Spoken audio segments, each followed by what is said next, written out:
தேடும் இறைவனே, உம்மை நாடி வருகிறேன்.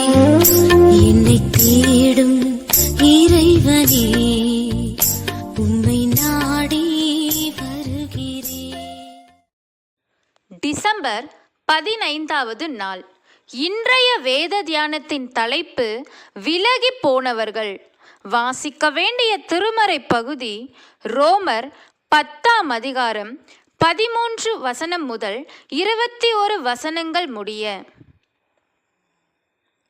இஸ்ரவேலரை குறித்தோ கீழ்ப்படியாதவர்களும் எதிர்த்து பேசுகிறவர்களுமாயிருக்கிற ஜனங்களிடத்திற்கு நாள் முழுவதும் என் கைகளை நீட்டினேன் என்று அவன் சொல்லி இருக்கிறான்.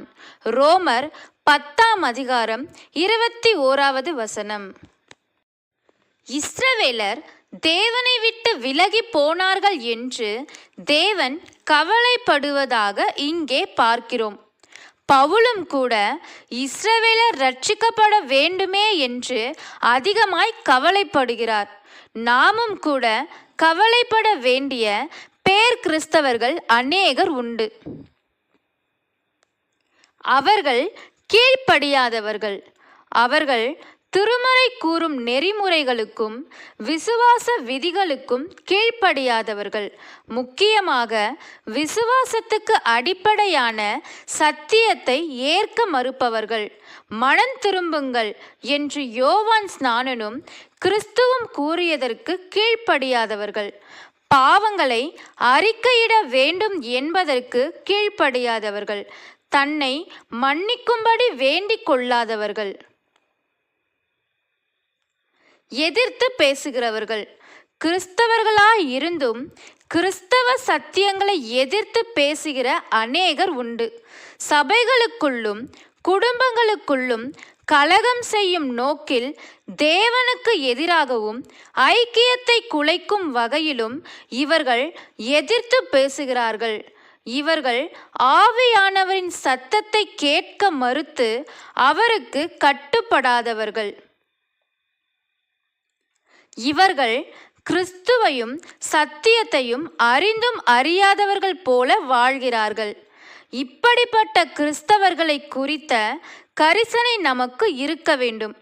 அன்றைய தீர்க்கதரிசிகளான ஏசையா, எரேமியா போன்றவர்கள் இஸ்ரவேலர் மீது அக்கறை கொண்டு அவர்களை எச்சரித்து பேசியது போன்றும் இன்றும் கிறிஸ்தவர்களை கிறிஸ்துவை நோக்கி திசை திரும்பும் வண்ணம் மக்களை எச்சரிக்கிற நித்திய ஜீவனை குறித்து எடுத்தியம்புகிற நல்ல பிரசங்கிகள் வேண்டும்.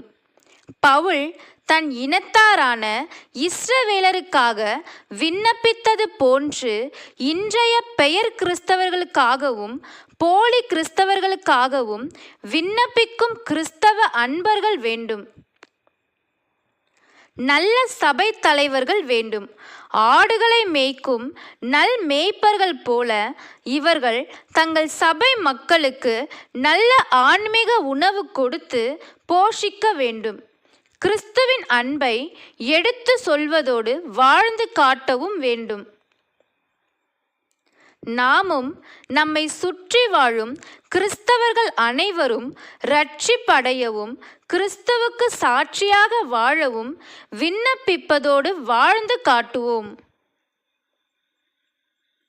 நாம் கர்த்தராகிய இயேசு கிறிஸ்துவை உண்மையாக விசுவாசிக்கும் போது நம் வீட்டாரும் நாட்டாரும் ரட்சிக்கப்படுவார்கள்.